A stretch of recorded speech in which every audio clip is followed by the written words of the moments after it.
પોલીસની પકડમાં ઉભેલા શખ્સને MD drugs સાથે ઝડપી લેવાયો। સુરતના બમરોલી રોડ પર આવેલી હોટલના રૂમમાં ખટોદરા પોલીસે દરોડો પાડ્યો અને 2.57 ગ્રામ એમડી ડ્રગ્સ સાથે આરોપીને ઝડપી લીધો।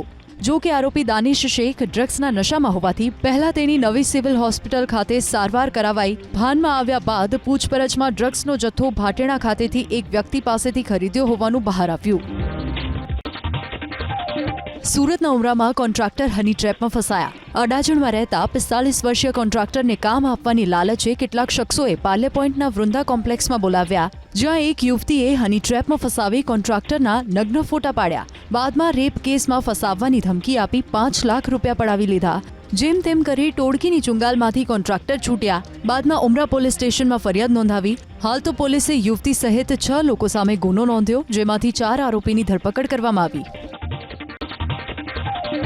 દ્રશ્યો છે વડોદરાની વિશ્વામિત્રી નદીના, જ્યાં દૂષિત પાણી છોડાઈ રહ્યાનો વિડીયો થયો વાયરલ। પૂર્વ કોર્પોરેટર વિજય પવારે સોશિયલ મીડિયા પર એક વિડીયો શેર કર્યો, જેમાં દાવો કર્યો કે સોસાયટીનું ગંદુ પાણી વિશ્વામિત્રી નદીમાં છોડવામાં આવી રહ્યું છે। હરણી મોટનાથ મંદિર પાછળ આવેલી સોસાયટીનું દૂષિત પાણી નદીમાં છોડાય છે।